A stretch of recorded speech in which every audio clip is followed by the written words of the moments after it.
morning. I was going to run out on stage to show how excited I was, but I didn't want to be out of breath. So just take my word for it that I am excited to be here. But raise your hand if you flew here. A lot of you, right? Yeah, I can imagine. And on my flight, there was a little bit of turbulence. So nothing heavy, but you know how you always gauge how bad the turbulence is? You look at the flight attendant. You're like, are you okay? Because if you're okay, I'm okay. But if you're not okay, I'm okay. I'm not getting snacks, but are you okay? They're okay. But either way, I would have been all right because of one flight that I took years ago. I was flying to London, and the pilot said, hey, by the way, we're going to experience some chop momentarily. Nothing to worry about. It's just a slight bit of turbulence. And he explained the science behind turbulence, which I'd never heard before. He's like, the plane's not going to flip over. It's not going to do a barrel roll. The most any plane has ever dipped because of turbulence is a few feet. And just because of that, I felt much more confident going forward. But unfortunately, most pilots don't say that. They just say, buckle up, pray to whatever God you worship. We're going through this, right? So my goal today is to give you that same guidance to help you navigate your journeys forward, which I can't promise to be smooth sailing, but just have more information to take better action whenever you do face some challenges on your creator journey. And my goal is to help you make a lot more money too. There we go. Does anyone else want to make more money? I should ask that question, right? Yeah. All right, cool. But let's talk about why this is so important to me, all right? When I first started my business, I was actually a digital marketing expert. And I remember talking to this one person, and I told him my rate for a month worth of Facebook consulting, $500 a month. That's what I was charging. Okay, guys, I get it. Like, you don't have to scoff, okay? So I told him $500 a month, and the next thing he said was, can you do it for 4? I wish I could tell you that's where the conversation ended, but it didn't. Took the 4. And by the way, it's not this guy. I know it looks like it. This is pretend it's a stock photo, right? Okay, this is actually a really nice guy that I was consulting, but that's the vibe I had.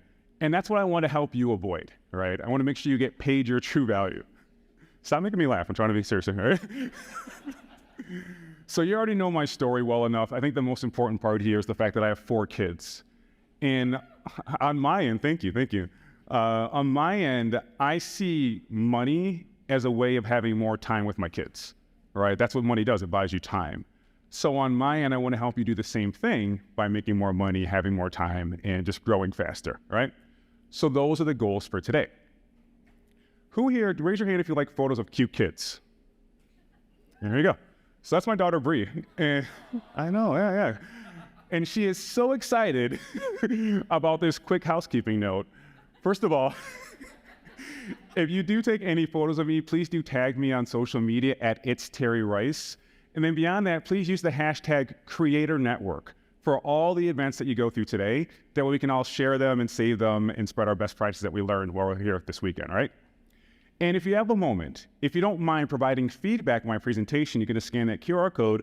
I have a bunch of freebies for you, right? So that'd be amazing. And I will put the code up later on as well. But let's go ahead and get started here. I want to help you build a money mindset. Why? Because to be successful as an entrepreneur, you just need 3 things. Take the right actions, leverage the right tools, and deploy the right mindset. However, and unfortunately, we overemphasize on the first 2, actions and the tools, and just under-index on the last one, which is mindset. But if you don't have the right mindset, you won't be able to get the full value out of the actions and the tools that you're using. That's what we want to avoid. Here's what else we want to avoid. This. This is the feedback I got when I told this person how much I charged for work. Different person. Wow, you're cheap. Someone who approached me to actually work with my company, I gave them a rate that was so bad, they said, wow, you're cheap. Give you another example. One time I pitched myself to present at a conference, and they loved me. They said no, because my rate was too low. She said, you know what, we love you, we think you're great, but when they saw your rate, it was so much lower than the other presenters, it scared them away. And I was like, you could have just said no. I didn't have to hear all that stuff. You could have left those details out. But anyways, what I'm saying is having lower rates can actually scare away high quality clients as well. So we want to avoid that. And the issue is sometimes we have a scarcity mindset. All right, and take a picture of this if it's helpful. A scarcity mindset makes you think there's a zero-sum game, right? More for you means less for me. So how do I outcompete you? I'm going to charge less. I'm going to race you to the bottom. Let's see who wins. You don't want to win that race. Trust me, because I've won it before and it sucked, right? So on my end, I did have a scarcity mindset because when I first started my business, I also had a newborn daughter, right? My daughter, Lena. And I'm thinking, gosh, like her future is tied to the success of my business, and I ain't doing nothing right now successful. So I kept on lowering my rates. Take a second to read this. And I'm curious if any of these thoughts have ever run through your mind as well. No one's going to pay me that much. Everyone else charges less. No one knows who I am. Raise your hand. Has any of these thoughts ever run through your head? Yeah. Raise your hand if you didn't raise your hand because you're too proud. There you go. We got one. It's all good. So yeah, that happened to me too. Like, I'm not charging my true value. I'm charging $40 an hour. But I thought about something. I remembered something.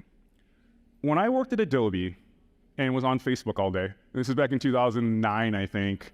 One time I saw a contract for one of the clients that was working with Adobe and hiring me as a consultant. And it said that I billed out at $300 an hour to companies like Delta, Amazon, Best Buy, so on and so forth. So I knew my talent was worth at least $300 an hour.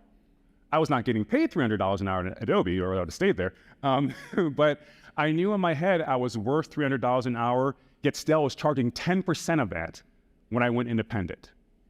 And I knew that was an issue. And I said, you know what? No more. Draw a line. Going forward, I'm going to charge my true value. I increased my rates to $300 an hour. Did I lose some clients? Yeah, but I made a lot more freaking money too, right? So that's what I want to encourage you to do is draw a line and say, look, going forward, I'm only working with people who respect my time, energy, and talent.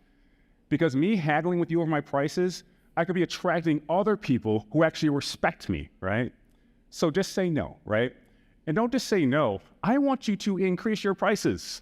I want you to increase your prices by at least 10%.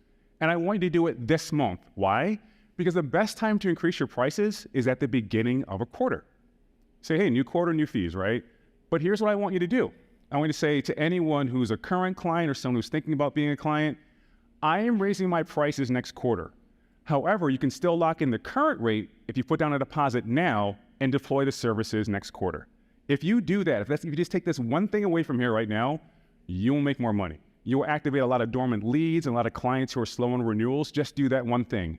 I'm increasing my rates next quarter. You can lock it in right now. Growth mindset. Who's heard of a growth mindset? That's a pretty cool buzzword, right? So essentially it's saying, look, my skills are not fixed. There are new things that I can do. It's going to be challenging, but I can push through and achieve great things. So let's fast forward a little bit. About a year into my career as an entrepreneur, I got a job teaching at General Assembly. Raise your hand if you heard of General Assembly before. Yeah.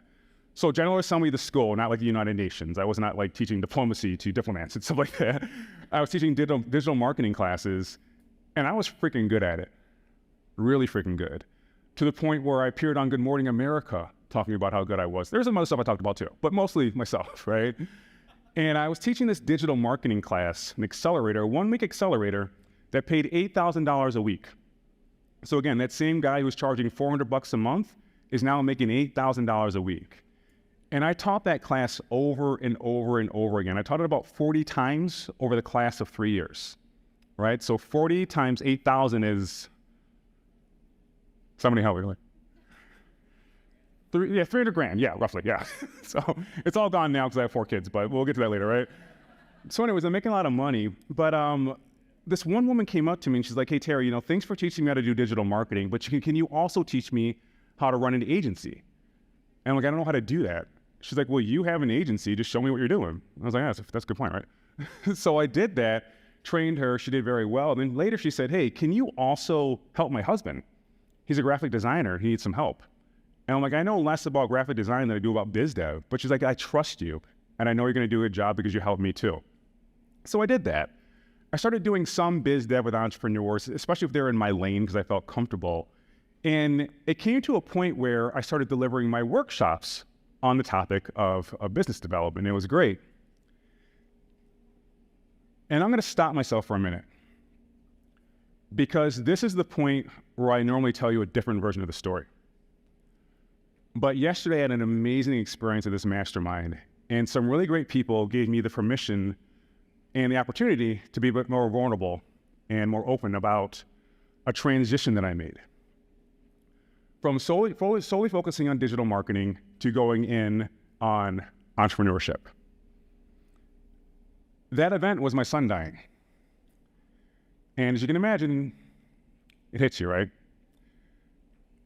So on my end, I'm like literally looking at my son's tombstone. His name's TJ, Terry Jr. So I see my name on a tombstone, right? And you can't go through that experience without thinking, how do I want to be remembered?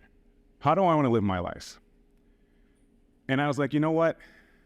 It's not teaching people digital marketing, because what I appreciated during the time when I was processing, trying to get my arms around it, is the fact that as an entrepreneur, I didn't have to show up to work every day. When I was in such pain, I didn't have somebody walking by my desk upset that we're out of everything bagels, right? Because I got real problems. And I was like, you know what? If I can give other people the same freedom to control their time and their lifestyle and their revenue, that's a pretty good idea, right? So that's what I did. And I went back to General Assembly because I took off for a while. I said, you know what? I want to start teaching again. They said, great. Do you want to do that workshop where you teach people how to start a business? I said, sure. They said, do you want to do it at South by Southwest? I was like, South by South what? The last time I spoke in public was a year ago, and that was delivering my son's eulogy. And I might cry again at South by Southwest. But I did it. I did it anyways. And I crushed it. I just did. I'm not being cocky, I just crushed it. Like, that's just how it is. That was years ago. People were still reaching out to me saying how great it was, right? And I felt alive again for the first time in a long time, because I was just deploying all the information, all the mindset, all the training I wish I had when I first started my business, but I also knew how to help people build their resilience too, because of what I went through. So I started doing that, started picking up more clients, and this one guy heard me speak. His name's Todd Johnson, and he hired me for, at the time, my biggest contract ever, $25,000 a month. Again, same guy who's charging $400 a month, X years later, $25,000 a month. His name is Todd Johnson. My son's name is TJ. Todd Johnson goes by TJ. And you can ignore the coincidence if you want. It's on you. But for me, it means something to me, right? You guys heard about the smoke in New York City because of those fires in Nova Scotia? So it had my eyes burning before I left. So if you see anything going on up here, any tears, it's just residual. We're all good.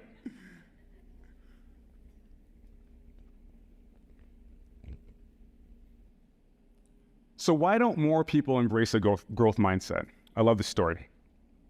Try to tell it without messing it up too much. There's these construction workers. There's one guy, every day he complains about his sandwich. Oh man, peanut butter and jelly again. Next day, oh man, peanut butter and jelly again. It's probably this guy because they're not talking to him. They're like, why is this guy, whatever. So at one point, one of the coworkers says, like, why don't you ask your partner to make you something else? And he says, what do you mean? I make my own lunch. You're all making your own lunch too. So if you're unhappy with it, change. How do you do that? Growth mindset. What's your challenge? It's this.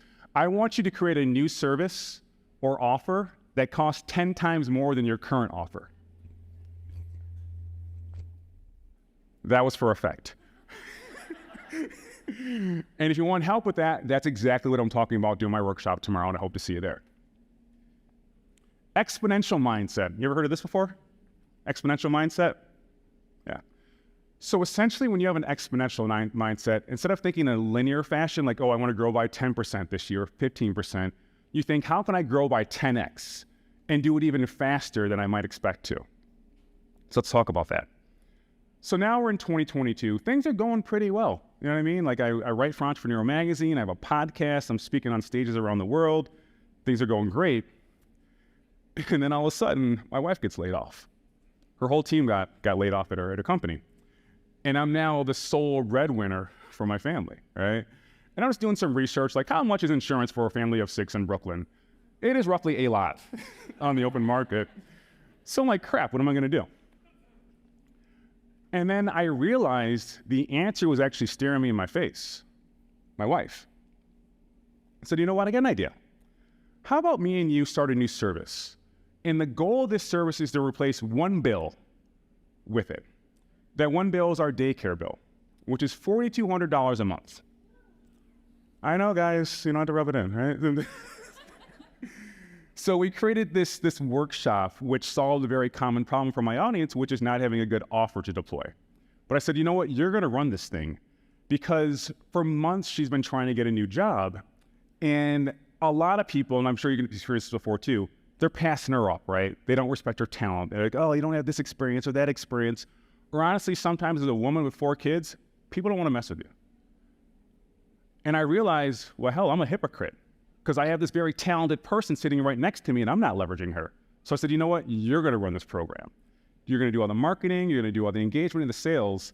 And within 10 days, we made $4,800 with this workshop that we created. But she said, you know what? I got an idea. You know, everyone in this workshop, they're gonna need support afterwards. How about we create this accountability group they can join? And as a result of that, they can check in with you going forward to make sure they're on path to hit their goals. And I said, or they can check in with you. You can be their accountability partner. So we rolled out another program that includes the accountability program after you graduate from this one. So those 2 programs alone will bring in $100,000 a year, which is enough to replace the majority of our household bills, right?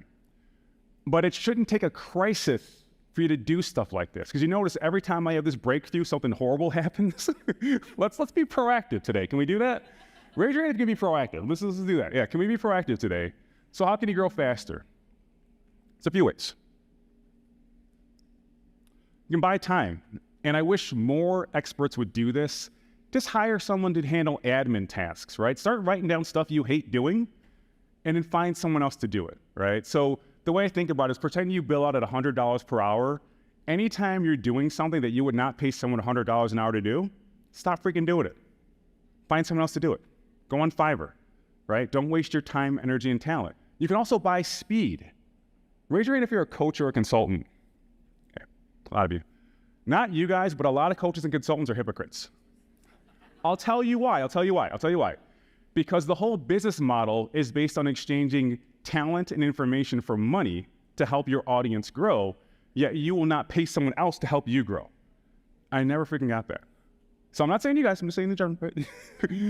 But pay someone, right? Buy speed. You can also buy attention, right? Buy audiences. So create e-commerce programs that you can promote via online ads. These are a few ways to grow fast. Someone's saying, hey, Terry, are there free ways to do this? Because I hear you. Yes, there are. There's a few. You can do affiliate marketing. So for example, if you're a ConvertKit customer, you can become an affiliate for ConvertKit.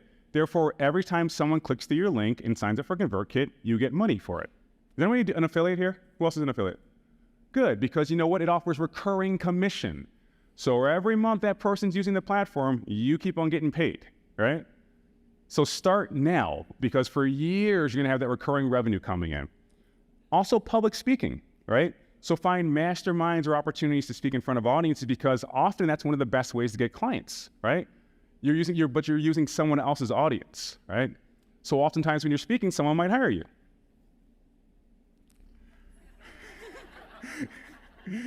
And I also want you to create a profit multiplier. What is that? Instead of selling to individuals, sell to organizations, right? If you have an online course, don't just sell it one-on-one. Sell to universities, colleges, libraries. That's what I'm doing. I want to show you how to do it tomorrow as well. But that's how you can grow faster as well. A few closing thoughts here. And these are new to me, so I'm going to introduce them to you now as well. It's this. Until you make the unconscious conscious, it will direct your life and you will call it fate. I heard that yesterday from Daryl. And this tells me that if you don't just pull up these things from your mind, like, you know, what is holding me back? What's going on in my mind that's not making me do these things that are so necessary to grow? You're going to think, oh, this is the way it is. No, that's the way you made it. That's the decision that you made. So I want you to make better decisions going forward. What else? I love this one. It's from Bear Brooks. You know I was going to do this, right? Confront the emotion that holds you back from what you should be doing. That hit me last night. I'll say it again. Confront the emotion that holds you back from what you should be doing.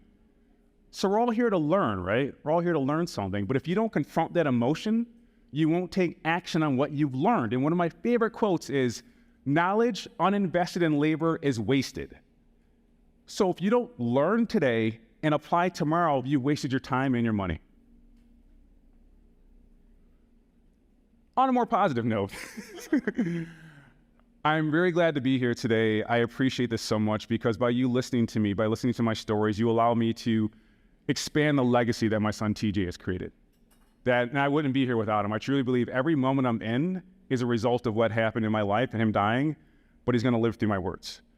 So again, thank you for that. Please do take action. And like I said before, any pictures, throw them on. Please do tag me. Use that hashtag Creator Network and scan that. But guys, you're in an amazing freaking room to learn from the people on stage, but also your peers here as well. Do not waste this opportunity. I know you have stuff going on at work. You might have stuff going on at home. Right now, lock in as much as you can. And I want you to stay in every single moment until you receive the gift. Because if you do that, I guarantee you will. And I guarantee you're going to be wildly happy with the outcomes from this weekend. So thanks again, everybody.